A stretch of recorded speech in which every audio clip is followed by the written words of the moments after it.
ആക്രമിച്ച കേസിൽ വിധി ഇന്ന്. എറണാകുളം പ്രിൻസിപ്പൽ സെഷൻസ് കോടതിയാണ് കേസിൽ വിധി പറയുന്നത്. നടൻ ദിലീപ് 8ാം പ്രതിയായ കേസിൽ ആകെ 10 പ്രതികളാണുള്ളത്. സംഭവം നടന്ന 8 വർഷത്തിന് ശേഷമാണ് കേസിൽ കോടതി വിധി പറയുന്നത്. വിവരങ്ങളുമായി രഞ്ജിൽ രാജ് ചേരുന്നുണ്ട്. രഞ്ജിൽ, കേരളക്കര ഉറ്റുനോക്കുന്ന വിധി ഇന്ന് വരും. എറണാകുളം പ്രിൻസിപ്പൽ സെഷൻസ് കോടതിയാണ് കേസിൽ വിധി പറയുന്നത്. എപ്പോഴേക്കായിരിക്കും വിചാരണ അടക്കമുള്ള കാര്യങ്ങൾ ആരംഭിക്കുക? വിധി പ്രസ്താവം എപ്പോഴേക്കായിരിക്കും ലഭ്യമായി തുടങ്ങുക എന്നാണ് നമുക്ക് പ്രതീക്ഷിക്കാനാവുന്നത്? കേരളക്കര ഒന്നാകെ നോക്കിക്കൊണ്ടിരിക്കുന്ന ഒരു വിധി തന്നെയാണ്. അതിജീവിതയ്ക്ക് നീതി കിട്ടുമോ എന്ന ഒരു ചോദ്യം കഴിഞ്ഞ 7.5 വർഷമായി നമ്മുടെ മുന്നിലുണ്ട്. അതിനുള്ളൊരു ഉത്തരം തന്നെയാണ് ഇന്ന് ഇപ്പോൾ വരാൻ പോകുന്നത്. ഏകദേശം 11 മണിയോടുകൂടി എറണാകുളം പ്രിൻസിപ്പൽ സെഷൻസ് കോടതി ഈ ഒരു കേസ് പരിഗണിക്കും. അപ്പോൾ തന്നെ ഈ ഒരു കേസിലെ പ്രതികളായ ദിലീപ് അടക്കമുള്ള പ്രതികളോട് ഹാജരാകാൻ നിർദ്ദേശിച്ചിട്ടുണ്ട്. എന്തായാലും 10 പ്രതികളും അതുപോലെ തന്നെ അതിജീവിതയുടെ പ്രോസിക്യൂട്ടർ ഉൾപ്പെടെ എല്ലാവരോടും നേരിട്ട് ഹാജരാകാൻ കോടതി നിർദ്ദേശിച്ചിട്ടുണ്ട്. എന്തായാലും 11 മണിക്ക് കോടതി ചേരുമ്പോൾ ആദ്യമായി തന്നെ ഈ ഒരു കേസ് പരിഗണിക്കുമെന്നാണ് നിലവിൽ നമുക്ക് ലഭിക്കുന്ന ഒരു വിവരം.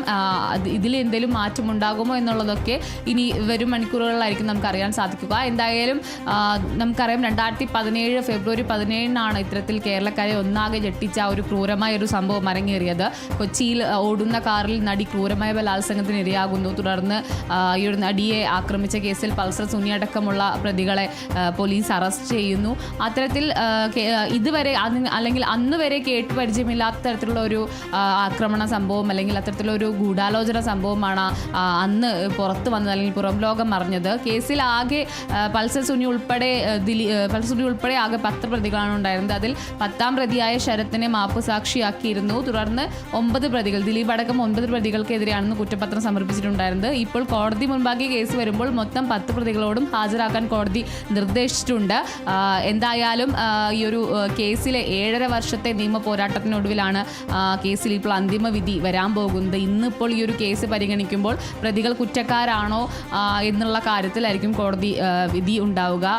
മറ്റ് ശിക്ഷാവിധിയൊക്കെ തന്നെ ഇനിയിപ്പോൾ അതിനുശേഷം പറയുമെന്നാണ് ഇപ്പോൾ നമുക്ക് കിട്ടുന്ന വിവരം. അതായത് ഇന്ന് കുറ്റക്കാരാണോ എന്ന് തെളിയുകയാണെങ്കിൽ മാത്രമാണ് ശിക്ഷാവിധി എന്തായിരിക്കും എന്ന കാര്യത്തിലുള്ളതൊക്കെ കോടതിയുടെ ഭാഗത്തു നിന്നുണ്ടാവുക.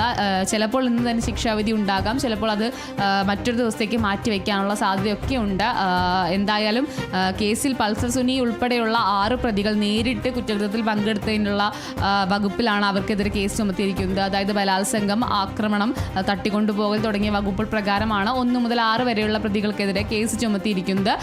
അതിനുശേഷമുള്ള ദിലീപ് ഉൾപ്പെടെയുള്ള ദിലീപിനെതിരെ ഗൂഢാലോചനയ്ക്കെതിരെയുള്ള ക്രിമിനൽ കുറ്റമാണ് ചുമത്തിയിരിക്കുന്നത്. മറ്റ് പ്രതികൾക്ക് ഇതിന് കൂട്ടുനിന്നു അല്ലെങ്കിൽ സഹായിച്ചു എന്ന തരത്തിലുള്ള കുറ്റകൃത്യങ്ങളാണ് ചുമത്തിയിരിക്കുന്നത്. ഇതെല്ലാം തന്നെ കോടതിയുടെ ഭാഗത്തു നിന്നും വന്നാൽ മാത്രമേ, അല്ലെങ്കിൽ കോടതിയുടെ വിധി വന്നാൽ മാത്രമേ ഇവർ കുറ്റക്കാരാണോ അല്ലയോ എന്ന കാര്യത്തിലൊക്കെ തന്നെ ഇന്ന് ഈ ഒരു കേസിൽ നിർണായകം ഉണ്ടാവുകയുള്ളൂ. എന്തായാലും കേസിലേറെ നിർണായകമായ ഒരു വിധി തന്നെയാണ് ഇന്ന് വരാൻ പോകുന്നത്. അതും നടൻ ദിലീപിന് ഏറെ നിർണായകമായൊരു വിധി തന്നെയാണ്. കാരണം നമുക്കറിയാം ഈ ഒരു ആക്രമണത്തിന് ശേഷം നടി പരാതിപ്പെട്ടതിന് പിന്നാലെ ഇത്തരത്തിൽ പൾസർ സുനി ഉൾപ്പെടെയുള്ള പ്രതികളെ അറസ്റ്റിലാകുന്നതും അതിനുശേഷം നടൻ ദിലീപിൻ്റെ പങ്ക് പുറത്തു വരുന്നതൊക്കെ തന്നെ നമ്മൾ കണ്ടതാണ്. പക്ഷേ അതിന് തൊട്ട് മുമ്പ് ഇത്തരത്തിൽ നടൻ ദിലീപിൻ്റെ അല്ലെങ്കിൽ ദിലീപിന് ഇതിൽ നേരിട്ട് പങ്കുണ്ട് എന്ന തരത്തിൽ ആരോപണങ്ങളും അല്ലെങ്കിൽ അത്തരത്തിൽ ഓരോ ആരോപണം ഉയർന്ന സമയത്തടക്കം തന്നെ നടൻ ഇത് നിഷേധിക്കുന്ന സാഹചര്യമായിരുന്നു. തന്നെ മനഃപൂർവ്വം ഇങ്ങനെ ഇത്തരത്തിൽ പെടുത്താൻ ശ്രമിക്കുന്നു, തനിക്കെതിരെ ഉണ്ടാകുന്ന ഗൂഢാലോചനയാണെന്ന തരത്തിൽ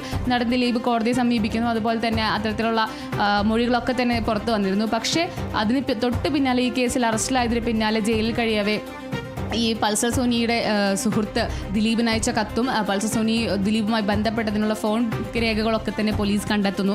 അതിന് പിന്നാലെയാണ് ഇത്തരത്തിൽ ദിലീപിനെയും നാദൃശ്യയും വിളിച്ചു വരുത്തി പോലീസ് ചോദ്യം ചെയ്ത് വിട്ടയക്കുന്നു. തൊട്ട് പിന്നാലെ ദിലീപിൻ്റെ തന്നെ ഒരു സിനിമ ജോർജേട്ടൻസ്പുരം എന്ന സിനിമ ലൊക്കേഷനിൽ പൾസർ സോനി എത്തിയതായി പോലീസിന് വിവരം ലഭിക്കുന്നു. തുടർന്ന് നടത്തിയ ചോദ്യം ചെയ്യലാണ് ഇത്തരത്തിലുള്ള ഒരു പങ്ക്, ദിലീപിൻ്റെ പങ്ക് വ്യക്തമാകുകയും അതുപോലെ തന്നെ അതിന് തൊട്ടിന് ശേഷമാണ് 2018 ഇത്തരത്തിൽ ദിലീപിനെ അറസ്റ്റ് ചെയ്യുന്നത്. ഏകദേശം 85 ദിവസത്തോളം ദിലീപ് ഇത്തരത്തിൽ ഈ ഒരു കേസുമായി ബന്ധപ്പെട്ട് ജയിലിൽ കഴിയുന്നു.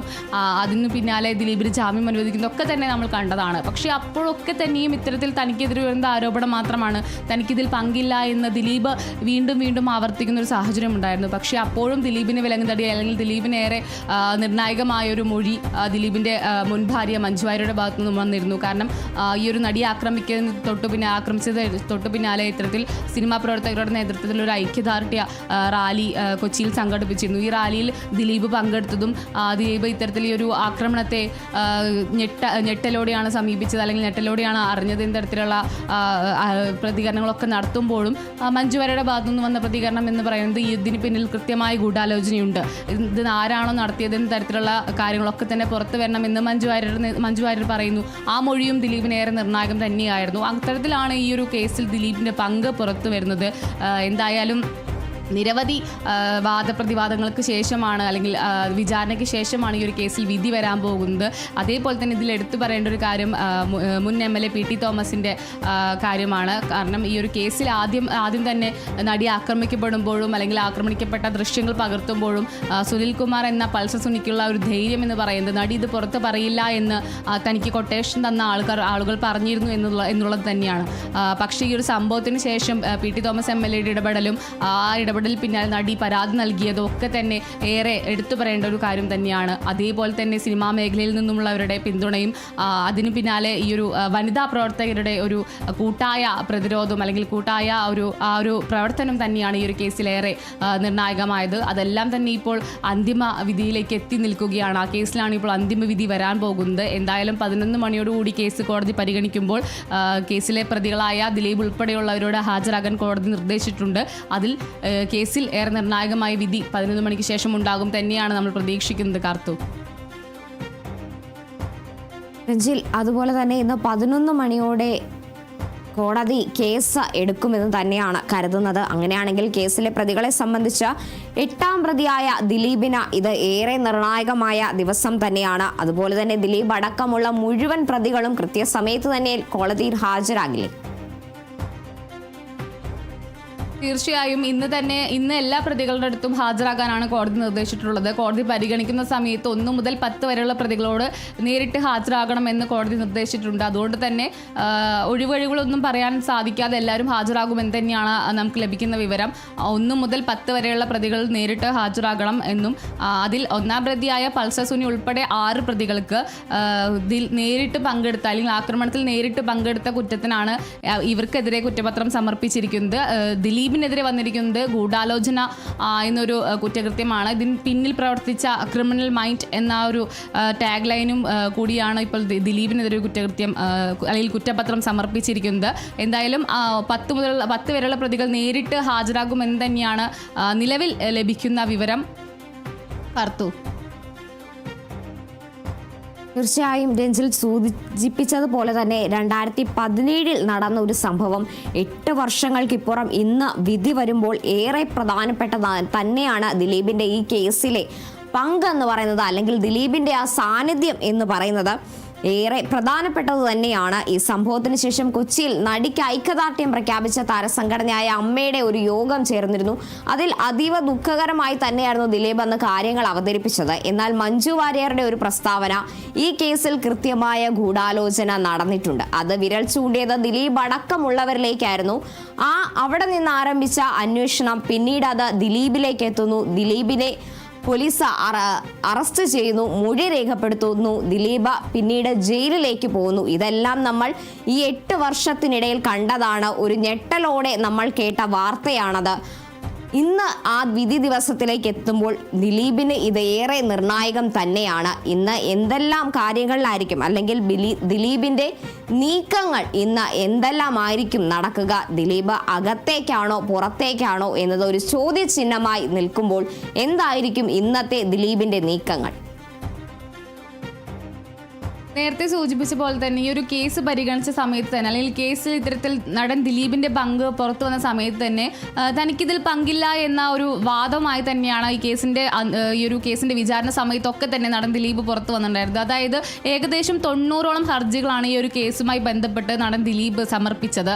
തനിക്കിതിൽ പങ്കില്ല, തന്റെ പേരിൽ മനഃപൂർവ്വം ആരോപണം ചുമത്തുകയാണ്, ഇത് ഗൂഢാലോചനയാണ്, തന്നെ മനഃപൂർവ്വം പെടുത്താനുള്ള ഗൂഢാലോചനയാണ് എന്ന് തുടങ്ങിയുള്ള നിരവധി കാര്യങ്ങൾ ഉന്നയിച്ചാണ് ഇത്തരത്തിൽ 90ഓളം ഹർജികൾ നടൻ ദിലീപ് കോടതിയിൽ സമർപ്പിച്ചിരുന്നു. അതിൽ ഈ ഒരു കേസിലെ CBI അന്വേഷണം വേണം എന്നുള്ള ഒരു ഹർജി കൂടി ഉൾപ്പെടുന്നു. അത്തരത്തിൽ ഈ ഒരു കേസ് തുടക്കം മുതൽ തന്നെ തനിക്കിതിൽ പങ്കില്ല എന്ന് ഒരു ആരോപണം ഉന്നയിക്കുന്ന വ്യക്തി ഈ ഒരു അന്തിമവാദം വരുമ്പോൾ ഇനി ഏത് തരത്തിലായിരിക്കും പ്രതികരിക്കുക എന്നുള്ളത് നോക്കി തന്നെ കാണണം. കാരണം നമുക്കറിയാം, നേരത്തെ തന്നെ കേസിൽ ആദ്യം നാൾ വഴികൾ നോക്കുകയാണെങ്കിൽ ഈ ഒരു കേസിൽ ആദ്യം പൾസർ സുനിയെ കോടതിയിൽ നിന്നും പോലീസ് അറസ്റ്റ് ചെയ്തതിന് പിന്നാലെ സുനി ഉൾപ്പെടെയുള്ള പ്രതികളെ അറസ്റ്റ് ചെയ്യുന്നു. അതിനുശേഷം കുറ്റപത്രം സമർപ്പിക്കുന്നു. അതിലൊന്നും തന്നെ നടൻ ദിലീപിന്റെ പേരോ ഒന്നും തന്നെ പരാമർശിച്ചിട്ടുണ്ടായിരുന്നില്ല. പക്ഷേ അപ്പോഴും നടന്റെ ഒരു പങ്ക് അവിടെ എടുത്തു പറയുന്നുണ്ടായിരുന്നു, അല്ലെങ്കിൽ പങ്കിനെ കുറിച്ചുള്ള ആരോപണങ്ങൾ അവിടെ ഉയരുന്നുണ്ടായിരുന്നു.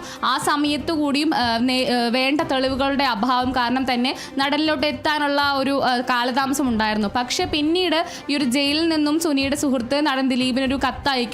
അതേപോലെ തന്നെ ഈ ഒരു ജയിലിൽ നിന്നും പൾസർ സുനി ദിലീപുമായി ബന്ധപ്പെടുന്നു എന്ന് തുടങ്ങിയ ഫോൺ സംഭാഷണങ്ങളും ഫോൺ രേഖകളും അതുപോലെ തന്നെ ഈ കത്തും കണ്ടെത്തിയതിനെ തുടർന്നാണ് ദിലീപിന്റെ പങ്ക്, അല്ലെങ്കിൽ ദിലീപിന് ഈ ഒരു കേസുമായി ബന്ധമുണ്ട് എന്ന ഒരു കാര്യം പോലീസ് ഉറപ്പിക്കുന്നത്. ആ ഒരു വേളയിലാണ് ദിലീപിന്റെ സിനിമാ ലൊക്കേഷനിൽ ഇത്തരത്തിൽ സുനി പോയിരുന്നു എന്നൊരു തെളിവും പോലീസിന് ലഭിക്കുന്നത്. ഇതിൻ്റെയൊക്കെ അടിസ്ഥാനത്തിലാണ് കേസിലെ പ്രതിയായ 8ാം പ്രതിയായ ദിലീപിനെ പോലീസ് വിളിച്ചു വരുത്തി ചോദ്യം ചെയ്യുന്നതും അറസ്റ്റ് ചെയ്യുന്നതും ഒക്കെ തന്നെ. പക്ഷേ ആ അറസ്റ്റിലായ സമയത്ത് തന്നെ ഏകദേശം 85 ദിവസത്തോളം ദിലീപ് ജയിലിൽ കിടക്കുന്ന ഒരു സാഹചര്യം ഉണ്ടായിരുന്നു. അതിന് തൊട്ട് പിന്നാലെ, അല്ലെങ്കിൽ ആ ഒരു സമയത്ത് തന്നെ മുൻകൂർ ജാമ്യത്തിന് വേണ്ടിയും അതുപോലെ തന്നെ കേസുമായി ബന്ധപ്പെട്ടും ബന്ധപ്പെടാതെയുമുള്ള ഏകദേശം 90ഓളം ഹർജികളാണ് ദിലീപ് സമർപ്പിച്ചത്. അതിൽ കേസിൻ്റെ ഈ ഒരു നിർണായകമായ ദൃശ്യങ്ങൾ പകർത്തിയ മെമ്മറി കാർഡ് തനിക്ക് വേണം, കുറ്റപത്രത്തിൻ്റെ റിപ്പോർട്ട് തനിക്ക് വേണം എന്ന് തുടങ്ങി CBI അന്വേഷണം വേണം, തന്നെ പ്രതിയാക്കിയത് ഒഴിവാക്കണം എന്ന് തുടങ്ങി 90ഓളം ഹർജികൾ നടൻ ദിലീപ് ഓരോ സമയത്തും ഇത്തരത്തിൽ മുന്നോട്ട് വെക്കുന്നുണ്ടായിരുന്നു. ഈ ഒരു സമയത്തൊക്കെ തന്നെ ദിലീപ് ഹർജി കൊടുക്കുന്ന സമയത്ത് തന്നെ അതിജീവിതയും ഹർജി നൽകുന്ന ഒരു സാഹചര്യം ഉണ്ടായിരുന്നു. കാരണം ഇത്തരത്തിൽ ഈ ഒരു ഹർജി പരിഗണിക്കരുത്, നടന്റെ പങ്ക് പുറത്തു വരണം, അല്ലെങ്കിൽ ഗൂഢാലോചന നടത്തിയതിൽ നടന്റെ പങ്കുണ്ട് എന്ന തരത്തിൽ അതിജീവിതയും ഹർജി മുന്നോട്ട് വെക്കുന്നുണ്ടായിരുന്നു. അങ്ങനെ നോക്കുകയാണെങ്കിൽ ഹർജികൾ ഒരു ഹർജിക്ക് മറുപടിയായി മറ്റൊരു ഹർജി, അത്തരത്തിൽ കുറേ ഹർജികൾ ഈ ഒരു കേസുമായി ബന്ധപ്പെട്ട് കോടതിയിൽ ഉണ്ടായിരുന്നു. അത്തരത്തിൽ സുപ്രീം കോടതി വരെ ഇടപെട്ട ഒരു കേസിലാണ് ഇപ്പോൾ ഈ ഒരു വിധി വരാൻ പോകുന്നത് എന്നുള്ളത് ഏറെ നിർണായകമാണ്. അതേപോലെ തന്നെ ഈ ഒരു കേസിൽ ആദ്യം കുറ്റപത്രം ദിലീപിനെ പ്രതിയാക്കി കുറ്റപത്രം സമർപ്പിച്ചതിന് തൊട്ട് പിന്നാലെ ദിലീപിന് ജാമ്യം അനുവദിച്ചതിന് പിന്നാലെ ബാലചന്ദ്രകുമാർ എന്ന സംവിധായകന്റെ മൊഴി ഏറെ നിർണായകമായൊരു കേസാണ്. കാരണം ഇത്തരത്തിൽ പൾസർ സുനിയെയും ദിലീപിന്റെ വീട്ടിൽ കണ്ടു എന്ന ഒരു മൊഴി ബാലചന്ദ്രകുമാർ നൽകുന്നു. ആ മൊഴിയുടെ അടിസ്ഥാനത്തിൽ വീണ്ടും ദിലീപിനെതിരെ ഒരു തുടരന്വേഷണം നടത്തുന്നു. അതിന്റെ റിപ്പോർട്ട് സമർപ്പിക്കുന്നു. പിന്നീട് വീണ്ടും ഈ ഒരു കേസ് ഏകദേശം കേസ് അവസാനിപ്പിക്കാനായി 6 മാസം കൂടി സമയം അവസാനിക്കാനിരിക്കെ വീണ്ടും സമയം നീട്ടി ചോദിച്ച് വിചാരണ കോടതി സുപ്രീം കോടതിയെ സമീപിക്കുന്നു. സുപ്രീം കോടതി സമയം നീട്ടി നൽകുന്നു. അത്തരത്തിൽ ഈ ഒരു വിചാരണ 7 വർഷത്തോളം വിചാരണ നീണ്ടുപോയൊരു കേസാണ്. 2017 ഒരു ആക്രമണം നടന്ന് 2018 ഈ ഒരു വിചാരണ ആരംഭിക്കുന്നത്. 1 വർഷത്തെ ഇടവേളയ്ക്ക് ശേഷം വിചാരണ ആരംഭിച്ച് ഏകദേശം 7.5 വർഷത്തിന് ശേഷമാണ് ഈ ഒരു കേസിൽ അന്തിമ വിധി വരുന്നത്.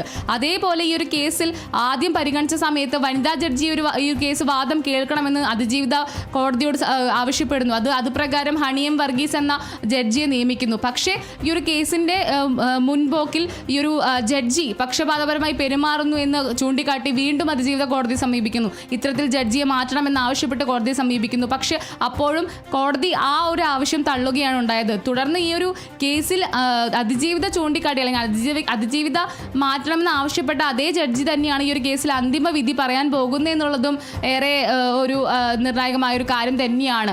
അതേപോലെ തന്നെ കേസിലെ സാക്ഷി വിസ്താരം എടുത്തു പറയേണ്ട ഒരു കാര്യം. കാരണം അടച്ചിട്ട മുറിയിൽ ഒരു സാക്ഷി വിസ്താരം നടക്കുന്നു.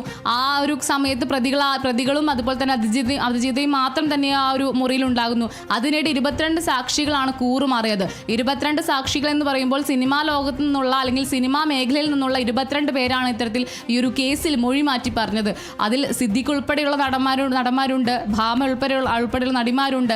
ആദ്യം ഇതിൽ നടന്റെ പങ്കുണ്ട് എന്ന് പറഞ്ഞവർ പിന്നീട് കേസ് പരിഗണിക്കുന്ന വേളയിൽ പങ്കില്ല അല്ലെങ്കിൽ തനിക്ക് അറിയില്ല എന്ന കാര്യത്തിൽ മൊഴി മാറ്റുന്നു. അതൊക്കെ തന്നെ ഇത്തരത്തിൽ കേസിൽ ഏറെ ക്രൂരമായ അല്ലെങ്കിൽ ഏറെ ക്രൂഷ്യലായ മൊമെന്റ്സിൽ മൊഴി മാറ്റിയവരേറെയുണ്ട്. അതേപോലെ നമുക്കറിയാം ഈ ഒരു കേസ് പരിഗണിക്കുന്ന വേളയിൽ കൊറോണ കാരണം കേസിന്റെ വിചാരണ നീണ്ടുപോകുന്ന ഒരു സാഹചര്യം ഉണ്ടായിരുന്നു. അത്തരത്തിൽ നോക്കുകയാണെങ്കിൽ ഏറെ വർഷത്തെ നിയമ പോരാട്ടത്തിനൊടുവിലാണ് ഇത്തരത്തിൽ ഈ ഒരു കേസിൽ വിധി വരാൻ പോകുന്നത്. അതേപോലെ ഈ ഒരു കേസുമായി ബന്ധപ്പെട്ട് WCC എന്നൊരു സംഘടനയുടെ ഉയർപ്പ്, അതിൽ വനിതാ പ്രവർത്തകർ അല്ലെങ്കിൽ സിനിമാ മേഖലയിൽ നിന്നുള്ള വനിതാ പ്രവർത്തകരുടെ ഒരു പോരാട്ടം, അവരുടെ കൂടി വിജയമായി തന്നെ ഈ ഒരു കേസിന്റെ അന്തിമ വിധിയെ നമുക്ക് കാണേണ്ടതുണ്ട്. അതെല്ലാം ഇപ്പോൾ അന്തിമ വിധിയിലേക്ക് എത്തി നിൽക്കുന്നു എന്നുള്ളത് അവരുടെ കൂടി വിജയമായി തന്നെ കാണേണ്ടതുണ്ട്. അതേപോലെ എടുത്തു പറയേണ്ട ഒന്ന് തന്നെയാണ് ഈ ഒരു കേസുമായി ബന്ധപ്പെട്ടുണ്ടായിരുന്ന ഈ ഒരു ആദ്യം മുതലേ ഈ ഒരു അതിജീവിതയെ പിന്തുണച്ചവരും അതേപോലെ തന്നെ കാലുവാരിയവരും ഒക്കെ തന്നെ ഈ ഒരു ഇതിൽ എടുത്തു പറയേണ്ട ഒന്ന് തന്നെയാണ്. എന്തായാലും അതിനെല്ലാം തന്നെ ഒരു സമാപനമായി അല്ലെങ്കിൽ അത്തരത്തിലുള്ള ഒരു പോരാട്ടത്തിൻ്റെ ഒരു സമാപനമായി തന്നെയാണ് ഇപ്പോൾ ഈ ഒരു വിധി വരാൻ പോകുന്നത് എന്നുള്ളത് ഏറെ നിർണായകം തന്നെയാണ്. കർത്തു രഞ്ജിൽ പറഞ്ഞതുപോലെ 11 മണിയോടെ കേസ് പരിഗണിക്കും. തുടർന്ന് വിധിയുടെ പൂർണ്ണ രൂപങ്ങൾ ലഭ്യമായി തുടങ്ങും. അപ്പോൾ നമ്മൾക്ക് മനസ്സിലാകും നീതി ദേവത ആർക്കു മുന്നിലാണ് കണ്ണ് തുറക്കുക എന്നത്. ഒരു പെൺകരുത്തിന്റെ പോരാട്ടമാണ് നമ്മൾ കഴിഞ്ഞ 8 വർഷം കണ്ടത്. 7 വർഷത്തോളം നീണ്ടു നിന്ന വിചാരണ, ആ പെൺകരുത്തിന്റെ പോരാട്ടം തന്നെയാണ് ഇന്ന് ഈ വിധിയിലേക്ക് ഇത് എത്തി നിൽക്കുന്ന ഒരു സാഹചര്യം ഉണ്ടായിരിക്കുന്നത്. ജനപ്രിയ നായകനിൽ നിന്ന് ദിലീപ് എന്ന നടൻ ഒരു പ്രതിസ്ഥാനത്തേക്ക് മാറ്റപ്പെടുന്ന ദിനങ്ങൾ, പിന്നീട് ജനങ്ങളെല്ലാം അയാളിലേക്ക് വിരൽ ചൂണ്ടുന്ന ദിനം, ഇതെല്ലാം നമുക്ക് നേടിത്തന്നത് അല്ലെങ്കിൽ ഇതെല്ലാം നമുക്ക് മനസ്സിലാക്കി തന്നത് ആ പെൺകരുത്തിന്റെ പോരാട്ടം തന്നെയാണ്. എങ്ങനെയൊക്കെയായിരുന്നു ഈ 8 വർഷത്തെ നടിയുടെ നിയമ പോരാട്ടം? കേസിലെ അല്ലെങ്കിൽ ആദ്യം തന്നെ ഈ ഒരു ആക്രമണം ഉണ്ടായ സമയത്ത് ഇത്തരത്തിൽ പൾസർ സുനിക്കുള്ള ഒരു ധൈര്യം അല്ലെങ്കിൽ ആ ഒരു കൊട്ടേഷൻ കൊടുത്ത ആ ഒരാളുടെ ഭാഗത്തു നിന്ന് വന്ന ഒരു നിലപാട് അല്ലെങ്കിൽ ഒരു അറിയിപ്പ് എന്നുള്ളത് ഇത്തരത്തിലൊരു ആക്രമണം ഉണ്ടാവുകയാണെങ്കിൽ ഈ ഒരു അതിജീവിത ഇത് പുറത്ത് പറയില്ല എന്ന് തന്നെയായിരുന്നു. ആ ഒരു വിശ്വാസത്തിന്റെ പുറത്തിൽ തന്നെയാണ് ഇത്തരത്തിൽ കൊട്ടേഷൻ കൊടുത്തത് എന്നാണ് പൾസർ സുനി ആദ്യം മൊഴി നൽകിയിട്ടുണ്ടായിരുന്നത്. പക്ഷേ അതിജീവിത ഇത് പുറത്ത് പറയാൻ തയ്യാറായ ഒരു സമയത്ത് തന്നെ ഈ പ്രതികൾ ആദ്യം തന്നെ പുറത്ത് പറയാൻ തയ്യാറായ സമയത്ത് തന്നെ ഈ ഒരു പ്രതികളായ 2 പേർ ആദ്യം തന്നെ പിടിയിലാകുന്നു. പിന്നാലെ ഇവരുടെ വാഹനം പിടിച്ചെടുക്കുന്നു. തൊട്ടു പിന്നാലെ 3-ാം പ്രതിയായ തമ്മനം സ്വദേശിയെ പിടികൂടുന്നു. അതിനുശേഷമാണ് ഇത്തരത്തിൽ പൾസർ സുനിയെ പിടികൂടുന്നത്. അപ്പോഴൊക്കെ തന്നെ ഈ ഒരു നടി ഇതൊന്നും പുറത്ത് പറയില്ല അല്ലെങ്കിൽ ആക്രമിക്കപ്പെടുന്നത് ദൃശ്യങ്ങൾ പകർത്തിയ അത് വെച്ച് ബ്ലാക്ക് മെയിൽ ചെയ്യുമ്പോൾ ഇതൊന്നും പുറത്ത് വരില്ല എന്നൊരു കോൺഫിഡൻസ് ഈ പ്രതികൾക്ക് ഉണ്ടായിരുന്നു. ആ ഒരു കോൺഫിഡൻസിനെ വെല്ലുവിളിച്ചുകൊണ്ടാണ് നടി ഇത്തരത്തിലൊരു പരാതിയുമായി മുന്നോട്ട് പോയത്. ആ പരാതിയുമായി മുന്നോട്ട് പോകുമ്പോഴും നടിക്കുണ്ടായിരുന്ന പിന്തുണ എന്ന് പറയുന്നത് ഈ സിനിമാ മേഖലയിൽ നിന്നുള്ളവരും അതുപോലെ തന്നെ രാഷ്ട്രീയ മേഖലയിൽ നിന്നുള്ളവരും തന്നെയാണ്. തന്നെ കാല് വാരാത്ത അല്ലെങ്കിൽ തനിക്കൊപ്പം നിന്ന ഇത്തരത്തിൽ കൂടെ നിന്ന കുറേ പേരുടെ പിന്തുണ കാരണം തന്നെയാണ് ഇത്തരത്തിൽ ഈ ഒരു കേസ് അന്തിമ വിധിയിലോട്ട് എത്തി നിൽക്കുന്നത് എന്നുള്ളത് ഏറെ നിർണായകമായൊരു കാര്യം തന്നെയാണ്. അതേപോലെ തന്നെ ഈ ഒരു കേസിൽ പൾസർ സുനിക്ക് കൊട്ടേഷൻ കൊടുക്കുന്ന അല്ലെങ്കിൽ കൊട്ടേഷൻ നൽകിയതാണ് എന്ന ആ ഒരു കാര്യം പുറത്തു വരുമ്പോൾ നടി ഇത്തരത്തിൽ അതിജീവിത ഇത്തരത്തിലൊരു നടൻ ദിലീപിന്റെ കാര്യത്തിൽ പറഞ്ഞത് 2012 മുതൽ തന്നെ നടന് താനുമായി വൈരാഗ്യമുണ്ടായിരുന്നു. അതിൽ 2012 മുതൽ ഇത്തരത്തിൽ തനിക്കെതിരെ ഇത്തരത്തിൽ ഗൂഢാലോചന നടക്കുന്നുണ്ടായിരുന്നു. ഗോവയിലൊരു സിനിമ ഷൂട്ടിനിടെ തന്നെ അപായപ്പെടുത്താനായിരുന്നു അല്ലെങ്കിൽ തന്നെ ആക്രമിക്കാനായിരുന്നു ഇവരുടെ പ്ലാൻ എന്നും, എന്നാൽ അത് അവിടെ നിന്നും നടക്കാതെ വന്നതോടു കൂടിയാണ് ഇത്തരത്തിൽ കൊച്ചിയിൽ വെച്ച് ഈ ഒരു ആക്രമണം പ്ലാൻ ചെയ്തെന്ന തരത്തിലുള്ള മൊഴികളൊക്കെ തന്നെ നടി പറഞ്ഞിട്ടുണ്ടായിരുന്നു. അത് ഏറെ ഈ ഒരു കേസിൽ നടന്റെ പങ്കിനെ ഏറെ നിർണ്ണയിക്കുന്ന ഒരു തെളിവ് തന്നെയാണ്. കാരണം 2012 മുതൽ ഇത്തരത്തിൽ തന്നോട് വൈരാഗ്യമുള്ള ഒരാളാണ് 2017 ഈ ഒരു ആക്രമണത്തിന് ഗൂഢാലോചന നൽകിയത് എന്ന് ഒരു നടി അല്ലെങ്കിൽ അതിജീവിത മൊഴി നൽകി എന്നുള്ളത് നടന്റെ പങ്ക് എടുത്തു പറയുന്നൊരു കാര്യം തന്നെയാണ്. അന്ന് തൊട്ട് ഇന്ന് വരെ ഈ ഒരു കേസിൽ അന്ന് അല്ലെങ്കിൽ അതുവരെ കേട്ടിട്ടില്ലാത്ത വിധം ഒരു ആക്രമണ സ്വഭാവം, അല്ലെങ്കിൽ കാറിലൊക്കെ ഇത്തരത്തിലൊരു സെലിബ്രിറ്റി ആയിട്ടുള്ള ഒരാൾ ആക്രമിക്കപ്പെടുന്നു എന്നുള്ളത്, അല്ലെങ്കിൽ ഒരു സാധാരണ ഒരു പെൺകുട്ടി ആക്രമിക്കപ്പെടുന്നു എന്നുള്ളത് അതുവരെ കേരളക്കാർ കേട്ടിട്ടില്ലാത്തൊരു സംഭവം തന്നെയാണ്. ആ ഒരു സംഭവത്തിന് സാക്ഷ്യം വഹിച്ചതിന് തൊട്ട് പിന്നാലെയാണ് ഇത്തരത്തിൽ ഈ ഒരു അതിജീവിത ഹാഷ് ലൈൻ ഒക്കെ തന്നെ, അല്ലെങ്കിൽ ഹാഷ്ടാഗ് ഒക്കെ തന്നെ വരുന്നതും അതിനുശേഷം ഇത്തരത്തിൽ ഇരയാക്കപ്പെട്ടവരെ അതിജീവിത എന്ന ഒരു നാമകരണം നടത്തുന്ന ഒരു സാഹചര്യമൊക്കെ ഇതിന് പിന്നാലെയാണ്, ഈ ഒരു കേസിന് പിന്നാലെയാണെന്നുള്ളത് നമുക്ക് അറിയാവുന്ന കാര്യം തന്നെയാണ്. അതേപോലെ തന്നെ ഈ ഒരു കേസിൽ അന്ന് തൊട്ട് ഇന്ന് വരെ ഈ ഒരു കേസിൽ നടി അതിജീവിതയും ഇത്തരത്തിൽ കുറേ ഹർജികൾ നൽകിയിരുന്നു. അതായത് ഈ ഒരു കേസിൽ താൻ ആക്രമിക്കപ്പെട്ട ദൃശ്യങ്ങൾ അടങ്ങിയ മെമ്മറി കാർഡ് ദുരുപയോഗം ചെയ്തു, അതായത് ആ മെമ്മറി കാർഡ് ആരോ തുറന്നു നോക്കിയിട്ടുണ്ട് എന്ന തരത്തിലുള്ളൊരു അതുമായി ബന്ധപ്പെട്ട് അന്വേഷണം നടത്തണമെന്ന് ആവശ്യപ്പെട്ട് അതിജീവിത ഹൈക്കോടതിയെ സമീപിക്കുന്ന സാഹചര്യം ഉണ്ടായിരുന്നു. ആ കേസിൽ വിധി വരുന്ന, അല്ലെങ്കിൽ ആ കേസ് അന്വേഷിച്ചപ്പോൾ പുറത്തു വരുന്നത് ജില്ലാ ജഡ്ജിയായ ഒരാളുടെ പേര് പ്രതിപട്ടികയിൽ വരുന്ന, അല്ലെങ്കിൽ അത്തരത്തിൽ ജില്ലാ ജഡ്ജിക്കെതിരെ ആരോപണം ഉന്നയിക്കുന്ന, അല്ലെങ്കിൽ ആരോപണം തെളിയിക്കുന്ന തരത്തിലുള്ള രേഖകളാണ് ആ ഒരു കേസിൽ, അല്ലെങ്കിൽ ആ അന്വേഷണം മുന്നോട്ട് പോയത്. കാരണം മെമ്മറി കാർഡിന്റെ ഹാഷ് വാല്യൂ 3 തവണ മാറി എന്ന റിപ്പോർട്ട് കോടതിയിൽ സമർപ്പിക്കുന്നു. ആ 3 തവണ മെമ്മറി കാർഡിന്റെ ഹാഷ് വാല്യൂ മാറിയ ഒരു കുറ്റത്തിൽ ജില്ലാ ജഡ്ജിയാണ് പ്രതിക്കൂട്ടിൽ അന്ന് വന്നത്. അത്തരത്തിൽ നോക്കുകയാണെങ്കിൽ നടിയെ ഈ ഒരു കേസിൽ നിന്ന് പിന്മാറ്റം, അല്ലെങ്കിൽ ഈ ഒരു കേസിൽ അതിജീവിതയ്ക്ക് യാതൊരുവിധ തെളിവും ലഭിക്കാതിരിക്കാനുള്ള കുറേ കാര്യങ്ങളൊക്കെ തന്നെ ഈ കേസിലുണ്ടായിരുന്നു. പക്ഷെ അതെല്ലാം വെല്ലുവിളിച്ചുകൊണ്ട് തന്നെയാണ് മുന്നോട്ട് പോയത്. ആ വെല്ലുവിളികൾ തന്നെയാണ് ഇത്തരത്തിൽ ഈ ഒരു കേസിൽ അന്തിമവിധിയിൽ എത്തി നിൽക്കുന്നതും എന്നുള്ളത് നമുക്ക് എടുത്തു പറയേണ്ട ഒരു കാര്യം തന്നെയാണ് കർത്തു. ശരി, നീണ്ട 8 വർഷത്തെ നിയമ പോരാട്ടം ഇന്ന് ഡിസംബർ 8 ആ വിധി ഇന്ന് എത്തുകയാണ്. നടിയെ ആക്രമിച്ച കേസിൽ എറണാകുളം പ്രിൻസിപ്പൽ സെഷൻസ് കോടതിയാണ് ഇന്ന് കേസിൽ വിധി പറയുക. നടൻ ദിലീപ് 8ാം പ്രതിയായ കേസിലാകെ 10 പ്രതികളാണുള്ളത്. സംഭവം നടന്ന 8 വർഷത്തിന് ശേഷമാണ് കേസിൽ കോടതി ഇന്ന് വിധി പറയുന്നത്. രഞ്ജിൽ രാജാണ് വിവരങ്ങൾ നൽകിയത്.